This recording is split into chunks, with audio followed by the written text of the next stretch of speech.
Support for this episode of Judaism Unbound comes from the Oshman family JCC in Palo Alto, California, whose vision is to be the architects of the Jewish future. The Oshman family JCC is an incubator for new expressions of Jewish identity. It creates innovative Jewish learning, celebrations, and arts programs that inspire personal connections to people and ideas from across the Jewish world. Learn more at www.paloaltojcc.org. This is Judaism Unbound, episode 202. The Texts Are Dancing. Welcome back, everyone. I'm Dan Liebenson. And I'm Lex Rothberg. And first of all, we want to wish you a happy Hanukkah. Hope the first few days have gone well and that the next few days will go even better. We're excited as a little bit of a Hanukkah present to ourselves and to our listeners to share this interview today with someone who spent the last 30 years doing a lot of the kinds of work that Judaism Unbound is trying to be all about, although she's done it in Israel. Our guest today is Ruth Calderon. Sometimes a guest resume is so long and they've done so many important things and founded so many organizations that it's hard to keep it short and jump right into the interview. For those who don't know about how Jewish society works in Israel, roughly people tend to think about a large population of Orthodox or ultra-Orthodox Jews and an even larger population of secular Jews. Of course, there are also small numbers of Reform, Conservative, other denominations, but roughly, Israeli society has been thought of as dividing into those two major categories. And our guest today, Ruth Calderon, has been a leading figure over the last 30 years of trying to think in new ways about that society that is considered the secular part of society, and specifically trying to reintroduce that society to the work of the rabbis, that is, to the work of rabbinic Judaism from the last 2,000 years, while not presenting it in a religious way, but simply trying to introduce the literature and the ideas of the rabbinic period to secular Israeli Jews.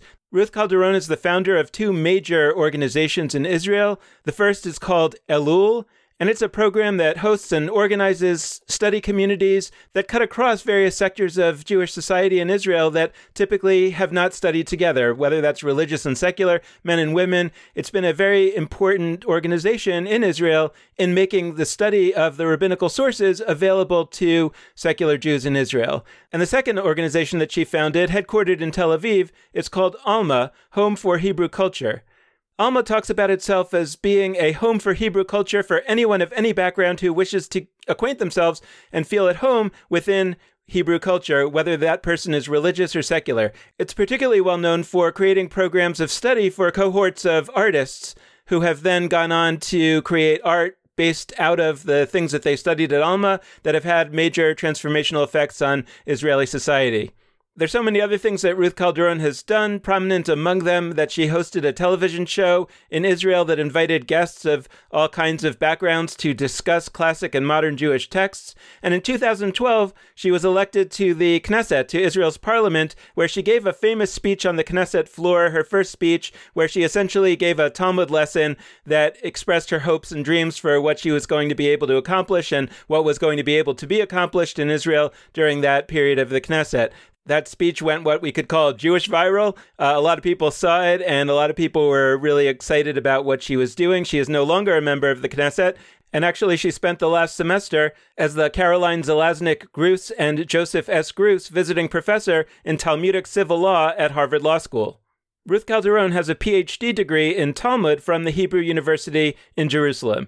It's a great honor to have her here to have this conversation today on Judaism Unbound. So, Ruth Calderon, welcome to Judaism Unbound. It's so wonderful to have you. Thank you. It's great to be with you. I'm looking forward to this. So a lot of times we talk on this show about the theoretical ideas about how American Jewish life might change. And it's really great to talk to somebody who, in a way, in your world, had an idea like that and then actually changed it. So I'm curious if you could tell us, and here I'm, of course, talking about Israeli Judaism and the Israeli culture around Jewish sources. So I was hoping that we could start by just your giving a little sense of both at the time, but also in retrospect, because I know at the time you didn't necessarily set out to do exactly as we might describe it from this end, but it would be interesting to get your reflections on, as you look back to what you were doing 30 years ago, how you might sort of look at it from the vantage point of you today and say, well, I didn't realize I was doing this then, but this is actually what I was doing. And tell us a little bit about that story and how you came over time to end up doing different things than the way that you started.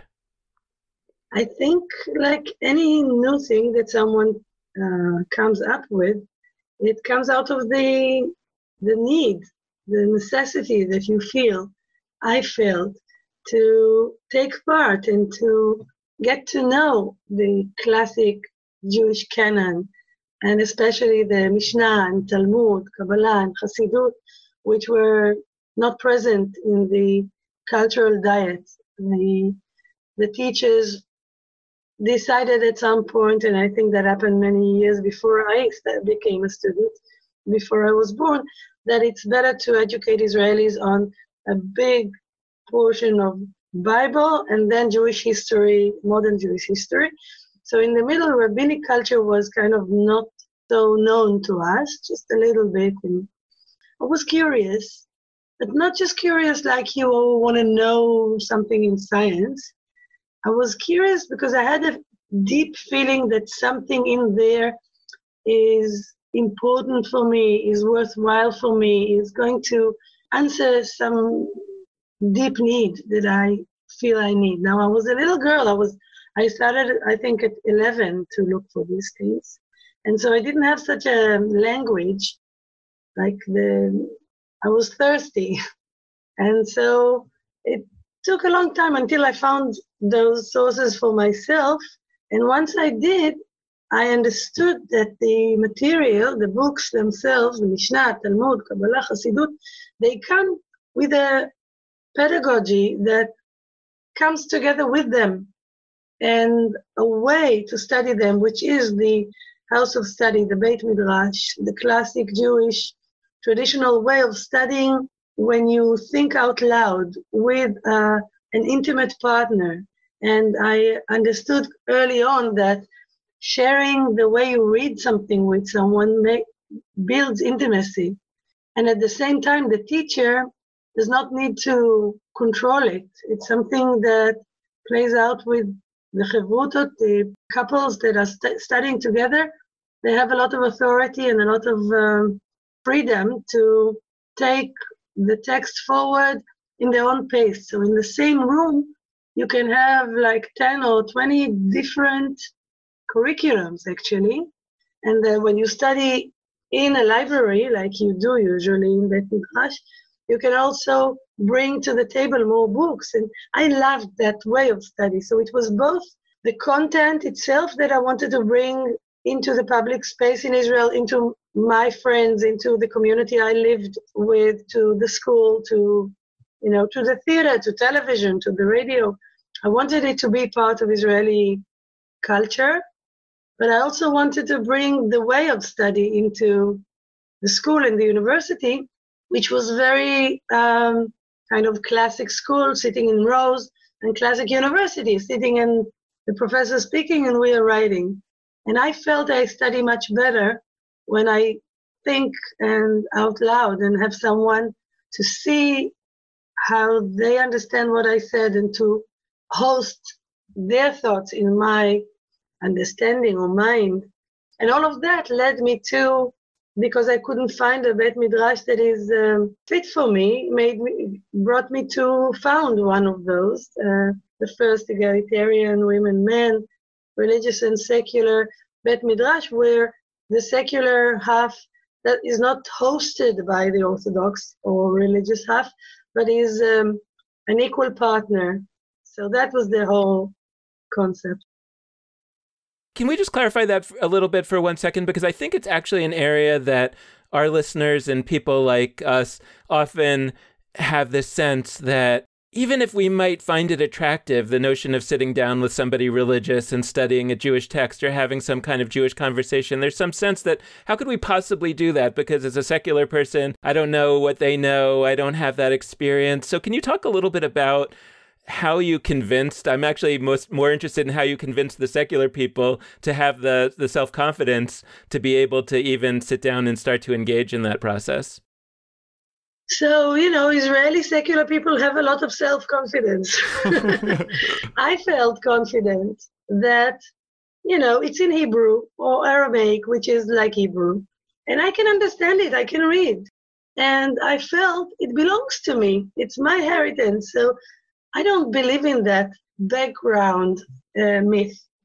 I think that an intelligent person that can read very quickly can come into the picture and just learn and read well.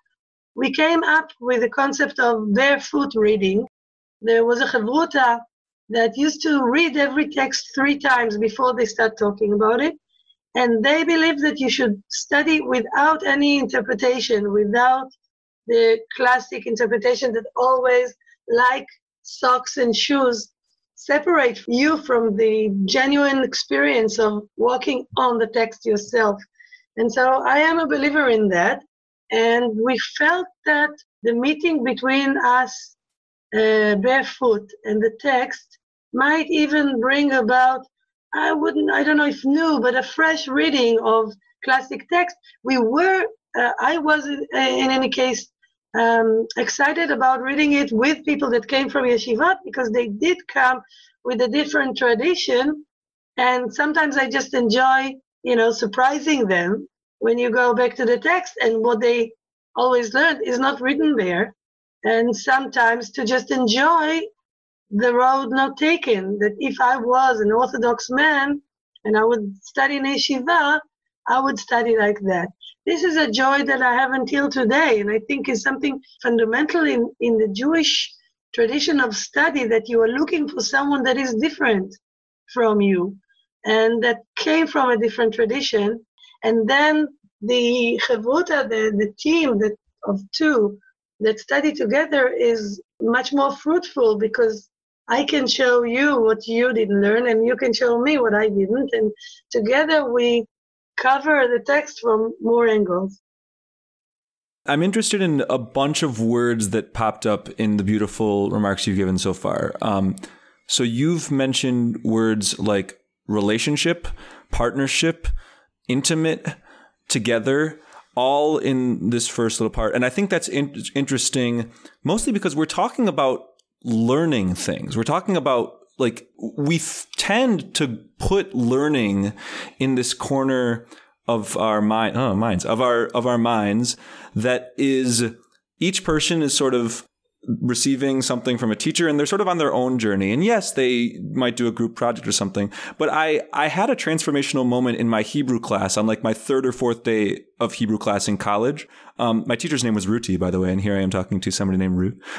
But she told me that, and our whole class, the word for notebook in Hebrew, machberet, shares a root with the word for friend, chaver. The notebook is your friend. And it was this, and it stuck with me very, very deeply, because it felt like there was something deep, deep there in how, I mean, specifically Hebrew in this case, but also how Jewish tradition relates to text, because it is together. It is a partnership. It is a chavruta, and it is to use a word that we call ourselves unbound, but it is a binding. It is like a notebook is bound in the literal sense, and friendships bind people to each other. And so I think that it's, on the one hand, like counterintuitive to us to hear all of this together language for like learning texts. But I think that it makes so much sense. And so I guess I just want to hear more from you. Like, what does it mean to build a relationship of like friendship with a text, or with people that are gathering around a text? Like, just give us more, because whenever I think about this, I get so excited, because to me, it sends its abundantly empowering message where, like you said, the books are ours. They are our friends.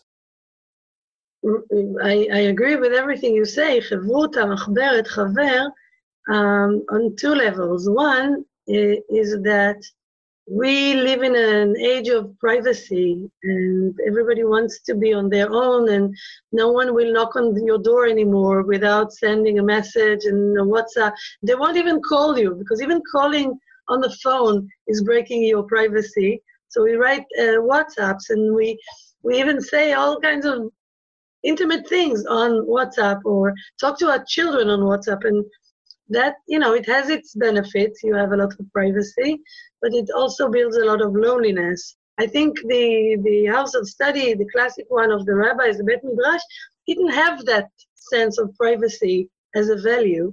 And they felt that it's not just about you, it's about us. We are going to study together. And they quote each other and they study together. And without the other, you are like one hand that can't clap. The Jewish scholar needs to be in a community. So that is one thing. And I don't know of anything more intimate than studying together. The other thing is that when we study the Talmud, we talk about here and now. We don't talk about 5th century. We don't just want to understand what they said. Like, you have to do that first. That is the base of study. You have to understand the words and the situation and the history of it and the philology of it. But once you understand what they said, the second level is, what does it say to you now? What do you say about it?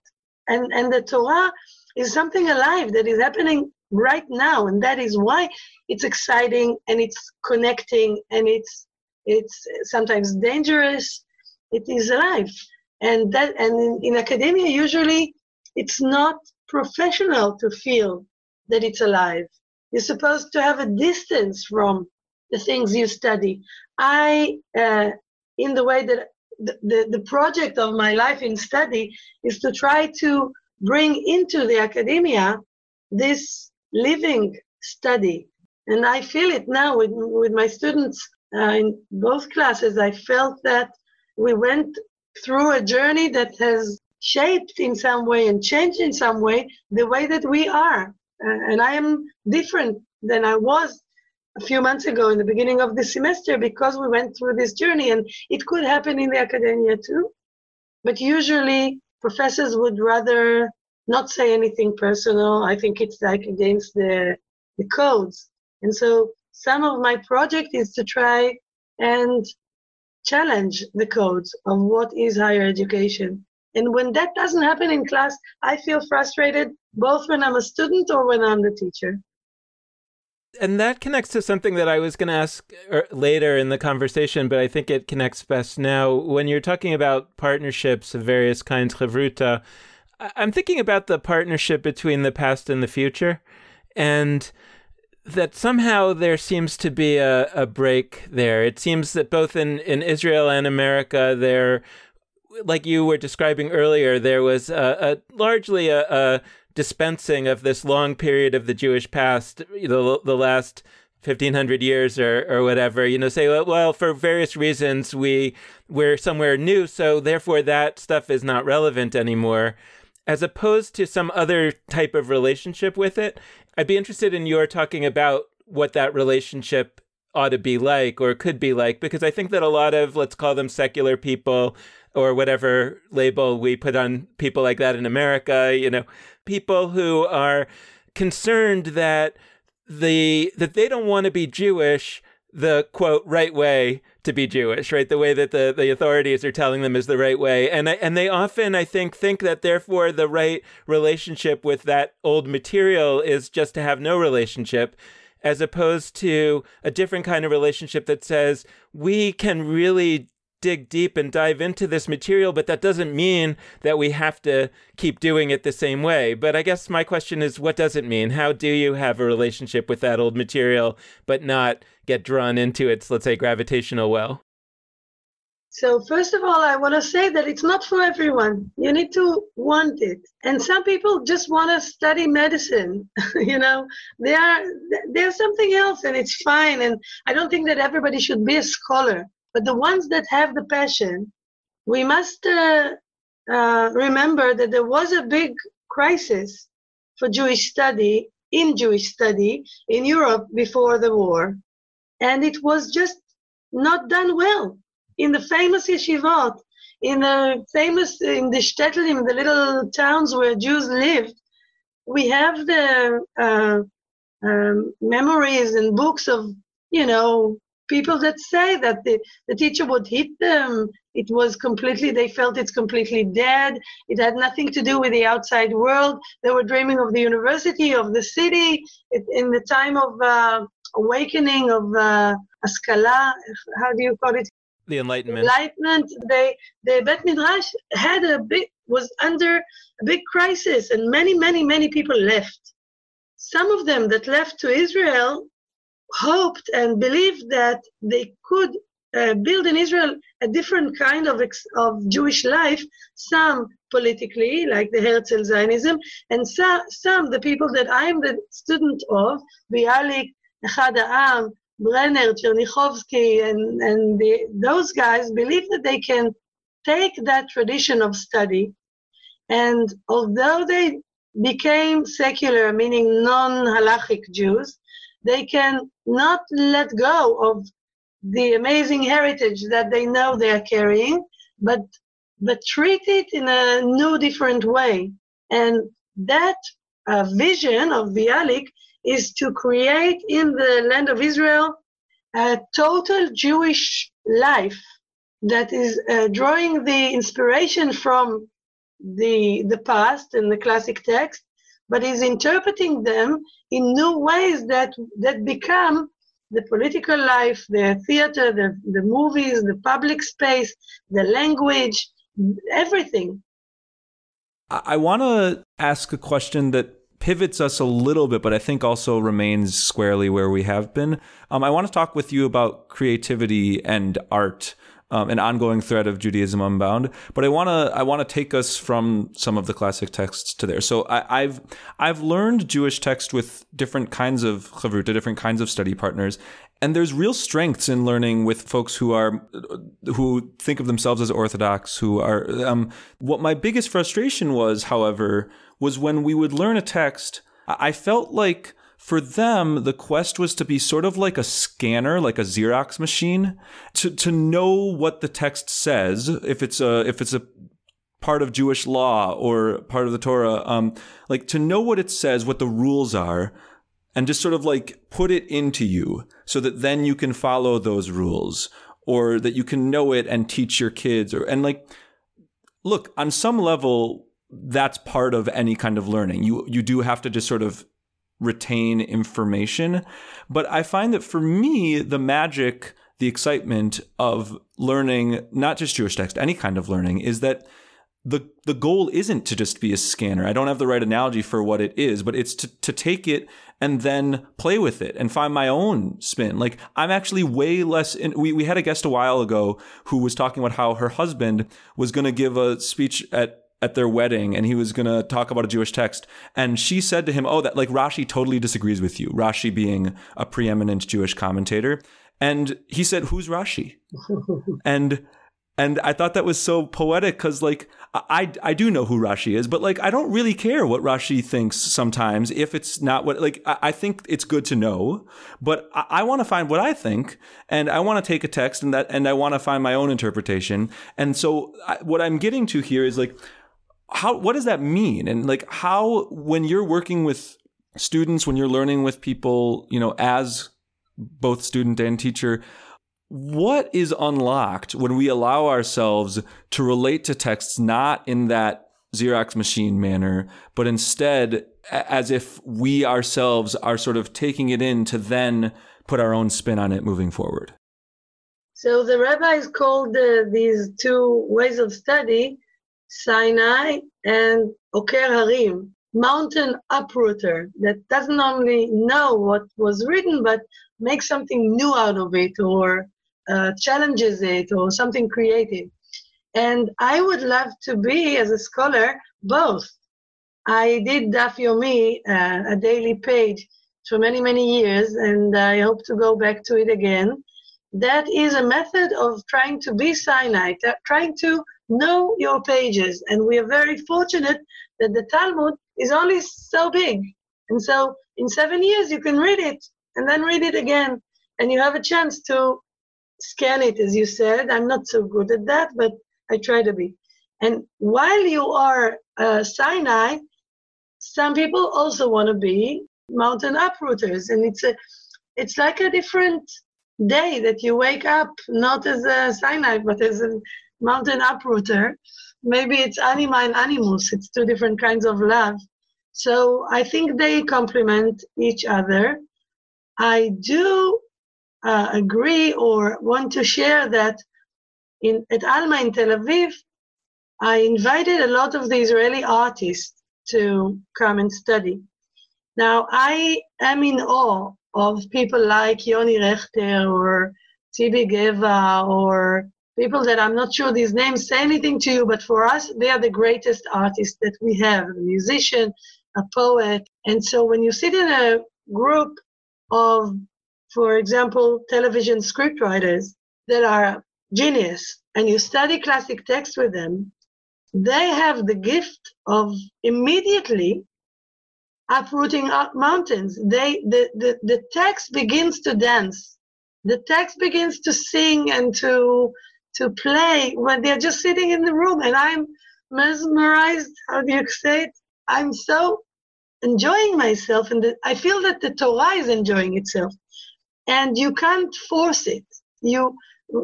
There is, I think, a lot of profit from building the meeting place between people that are actually very talented and the text that is very good. And so, yes, I believe that creative writing, when I watch movies or series on television that were made by people that studied at Alma, so there is a new series on Israeli television, and if I know how it works, it will soon come to Netflix, like Stiesel and Fauda. It is about a man that his job is to release women who are called chained, agunot, whose husband will not give them a divorce. Now this man, Yossi Madmoni, is a very talented scriptwriter, and he studied at Alma many years. And I'm watching it, at night, like I watch a series, and suddenly I hear that he talks about they talk about a rabbi that married someone for one night and divorced her in the morning. And I'm like, I know this story. We learned it together. It's actually the name of my book, A Bride for One Night. And when you see that in contemporary art, that is like, all the bells ring. Now, usually, most people will not know that he's quoting Talmud. But when you are a Sinai enough to understand that he's quoting now, it's just such a pleasure that, and naches, like a lot of joy of feeling that your student has made something that doesn't show that he's quoting. It stands on its own as art, but when people are learned, they understand that he is actually not exactly quoting, but echoing, like what art always does. And can you talk about how you see the experience of the people who think that they're supposed to come, for example, to these services at a synagogue and they're bored and they're not getting anything out of it, and they say, but I'm not an artist, so I don't know what to do because I can't reimagine this for myself. So what's our vision for them? That there should be more artists who are creating more so that they will be able to have an alternative to follow? Or how do you look at the impact of the artist, or not quite the impact of the artist, but the imagined future for the rest of us? The artist Bet Midrash at Alma is a small and selective group, but we have hundreds of people that are studying at any given time that are not necessarily artists. Everyone can study. Rabbi Akiva was a shepherd until he was 40. You don't have to know or to be anything in order to study. You just need to want to study. And so we have classes for everyone. Having said that, my vision is not that millions of Jews will start studying. Studying scholars were always a minority of intellectuals, although that's not a good American word, but whatever you say, leaders in thought that have affected the public space. I would like more scholars to be heard in politics, to be heard in the arts, to be heard in the public space. This is what you do. Some just make beauty that affects people, and some bring about the words that help us shape the future and to understand what we want the future to be like. So the room of the Bet Midrash is open to anyone. And I don't have any mission for anyone that studies. I believe that the Torah will meet their heart and they will know what to do with it. And maybe they don't want to do with it anything. Just think about it and it's fine also. But I think that I want to sort of probe at this a little more deeply because, of course, you had this famous speech at the Knesset where you brought a Talmud story into your hopes and dreams for how politics would work in Israel. And I think that, in a sense, when I look at Israeli politics, I hear the right full of a Jewish language, so to speak, and the left and the center missing Jewish language. And we could talk about why that is, but my assumption would be that if the left and the center were more able to speak in a Jewish language, the society would change. And if artists were able to speak in a more Jewish language or were more in touch with the Jewish sources, right, artists and politicians have a disproportionate impact on society at large, and society would change. And in a way, I think I'm interested in your vision, in a way, your chazon, of what a healthier society, and both in Israel and here in America, because you've had a lot of experience here, would look like if we had more leaders, more artists, more politicians, more of other kinds of people who have those kinds of disproportionate impacts. What might a better, as you see it, Jewish society in those two places and elsewhere in the world, of course, what would those look like? Maybe you're right. The secular politicians will use mostly Bible because that's what they studied in school. Where the religious politicians will use more kind of rabbinic talk because that's what they learned in school. My problem with it was that it usually is very banal.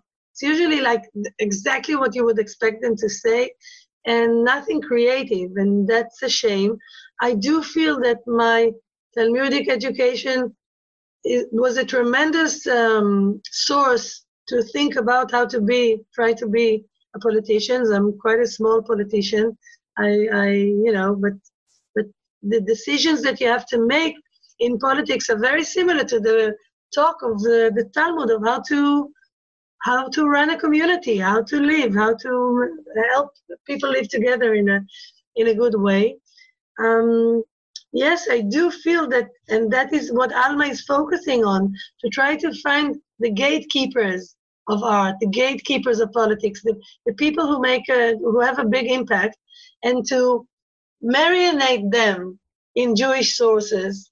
And I feel that they will bring with them, like a bee will bring, when she goes from flower to flower, wherever they go, they will bring the wisdom of our ancestors that were just very smart people. And there's a lot to learn from them and some things not to learn from them, or to say we object, the places of women or non-Jews. There's a lot to add to our culture or to change in our culture, but there's a lot to bring in. And I do feel that ignorance is always weakness and learning is always power.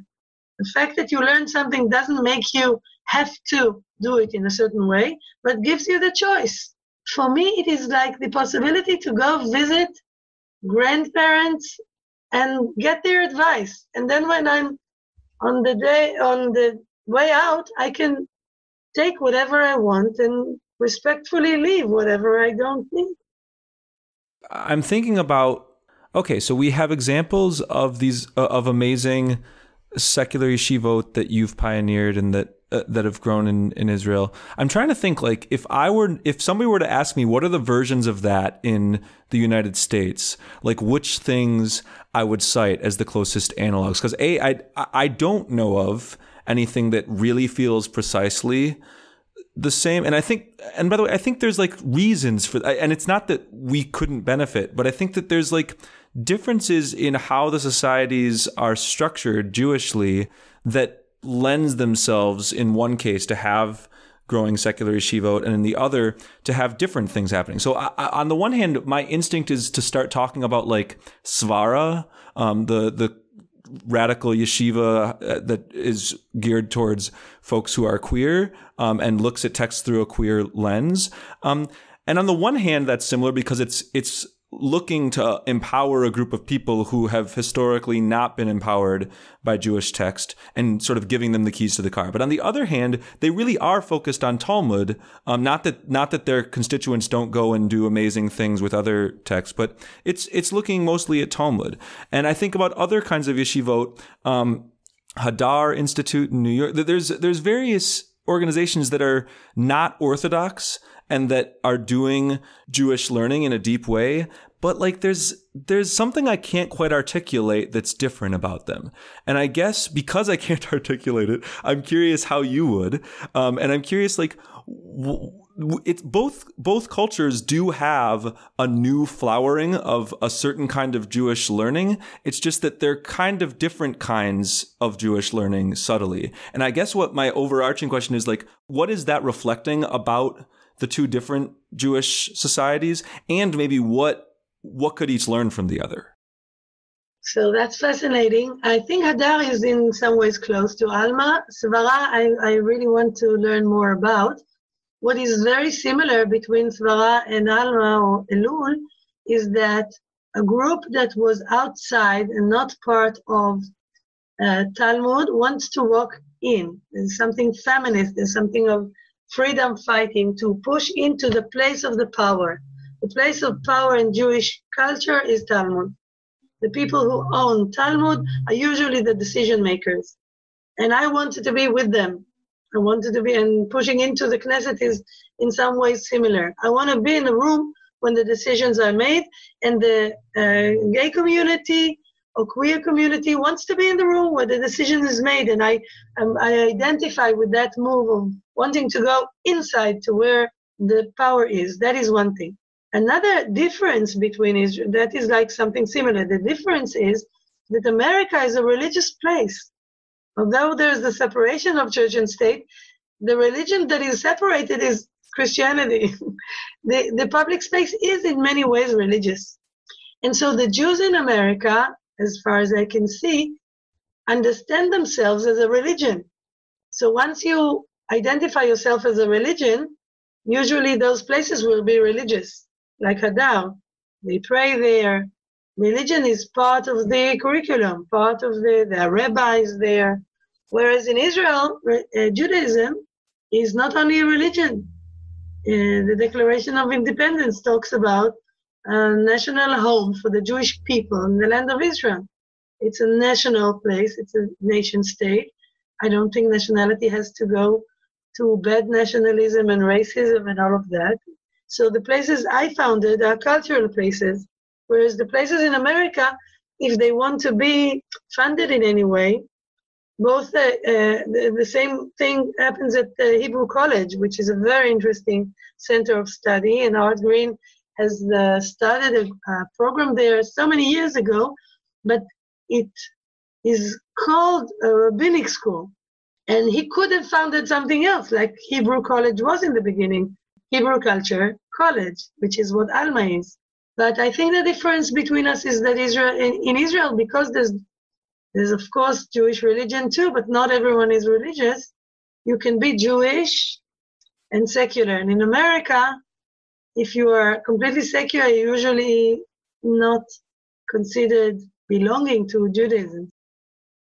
I'm curious if we could talk even a little bit about very specific substance. I think that a lot of us don't even know really like what's in the Talmud or what is in Hasidism. I mean, what is it? And especially since it's become so different from the way that it started, you know, and I think that people have a certain imagination of what Hasidism is all about, which is shockingly different from what it was when it came about a few hundred years ago. So I'm wondering if you could even talk about a few specific examples of things that you discovered in the Talmud or in some of these other forms of Jewish texts, and you know that people generally don't learn about, that you say, gee, if more people knew about this one, they might have a different view of this, and they might, or are there things that, like you were just talking about Shemitah, are there things that you think, hey, you know, this thing which seems very irrelevant to most people, actually, there's something really interesting here. And if we could play around with this, we might actually find in the past something that we could reach back for and make very relevant to today again. This is a very challenging question because I can either go deep into a certain text but talking about it like a trailer is difficult because I don't want to sell this content. It doesn't need subsidy. I can just say that it is for me like an encyclopedia of human life, and that in many junctions of my own life, I was affected by what I learned when I made decisions. And that is very valuable to me. The way I look at the weather and rain, for example, after I studied the Tractate of Ta'anit, is different. And I think of the seasons in a different way. And it makes, I love the American seasons, and I will miss them terribly when I go back to our 1.5 season year. The relationship with parents, there are very interesting things there about your commitment to your parent and the bound and how far do you have to go, or how can you ask for forgiveness, and how do you not become a prisoner of your guilt? How to die, the scenes of deathbeds by rabbis, the amazing tradition or tekes, ritual that they came up with to say goodbye to someone that is on his deathbed. So many things. I really don't know where to start. How to Die, to me, is a really interesting example in that I've been trying to define wisdom as the kind of things that we generally learn through the school of hard knocks, but we try to pass on to somebody who needs to learn that before they can learn it through the school of hard knocks. And How to Die is a perfect example because you only do it once.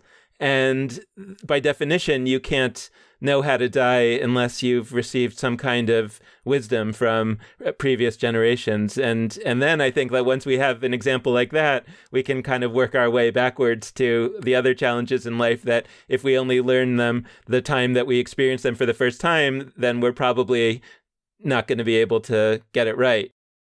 It's not very optimistic, but around death, how to visit someone that lost someone are things that the culture, if you live in a community, it teaches you because you practice before it happens to you. And for me, Masechet Smachot, which has a very funny name, it's the Tractate of Happiness, and it talks about death. That was a very meaningful period of study for me when I personally lost my partner, and I did a year of studying that tractate, and it was healing and comforting to understand that I'm walking on a path that many people have walked on, and that human life is human life, and it does help with loneliness, which is, I think, such an epidemic of our time. What would you say to somebody who is in some small Jewish community who wants to have who wants to try and experiment with some version of the kinds of learning that blend traditional Jewish text with contemporary text? Like, what would you say to them? How would you advise them to do even something small in their place? I would say start a reading group at home. Invite some smart people that you will enjoy studying with, and take a good book. To begin with, the first page of the Bible is the best. And the better the group becomes, the less text you do in the same amount of time. So in the beginning, you'll do a page in a meeting, and then you'll do a sentence in a meeting, and then you'll do word a meeting. But if you have good people to study with and you have classic text, that works. Now, if you want to have a little help, there are many books that kind of come and walk hand in hand with you and help you take a text and study together. But you don't actually, what is so beautiful about Jewish learning is that you don't need anything. Just need some people and coffee and a text. And it works in translation, and it works in movie, but I would say it will work anywhere. It's like putting water under an avocado. works. As a millennial, I love any reference to avocado. Awesome. I've been thinking lately about what if we had a modern day Pirkei Avot, like a today's version of this part of the Talmud, of the Mishnah, where it's like a greatest hits album of rabbis. It's like, this rabbi was around, and here are the core 3 things that rabbi stood for. And it sort of just goes down the list. And my question to you, which I know might be scary, is if we were to have, Ruth Calderon would say, a couple things, and it's got to be just like 1 or 2 sentences, what would you want to leave our listeners with, given the conversations we've had? First of all, the book is a great idea. Please do it. It's a wonderful idea. I'm always fascinated by things that people tell me that I said. And I don't remember I said it. Even with you, Dan, remember when we met and you told me that we sat for coffee and I said something and you remember it? And I was like, yep. When did I say that? So things that I hear people say that I said, one of them is what Dan told me, is that artists should be studying Torah. One of it is that reading text in translation is a little bit like taking your shower with your clothes on. And it's okay, you get clean, but it's not the same. What would I say? I would really like to ask some people what do they remember me saying, and that would be what should be left, because I think in Pirkei Avot, they didn't call Hillel and say, what do you want to be quoted? They asked the people, what do you remember Hillel said? So whatever will be left, I'll be very honored to be in your book. I would say, and I know you agree, but I would say also, but if you have to take a shower with your clothes on or no shower at all, you should take a shower with your clothes on. No, God itself says in Masechet Megillah, B'chol Lashon, God hears all languages, and you can study in any language. I'm just sometimes, I think Hebrew is a very big deal. It's the key to the canon. And it's also a lovely language. And we didn't talk about Israel today, and I know these days are not the easiest days for Israel lovers. I just want to say that you, American Jews, are so important to us. And our relationship, like with both of you personally, is very dear to me. And I know it's very difficult today in the current situation for many reasons, but I'm hoping that we will not lose each other. Thank you so much, Ruth Calderon, for joining us. This has been a fantastic conversation. Thank you. It's my honor. So thank you very much, and a happy, warm Hanukkah and winter. And thanks so much to all of you out there listening. We hope you've enjoyed this episode, and we hope that you'll tune in again in the future. We want to close this episode out in the same way that we always do, by encouraging you to be in touch with us, and there are a wide variety of ways for you to do that. First, you can head to our Facebook page, Judaism Unbound. Second, you can go to our Twitter feed at Judaism Unbound. Third, you can check out our website, JudaismUnbound.com. And last but not least, you can hit us up via email at dan@JudaismUnbound.com or lex@JudaismUnbound.com. The last request we like to make is that we really deeply appreciate any amount of financial donation that you can send our way. And you can do that via JudaismUnbound.com/donate on either a monthly recurring gift basis or just as a one-time gift. So thank you so much for listening. And with that, this has been Judaism Unbound.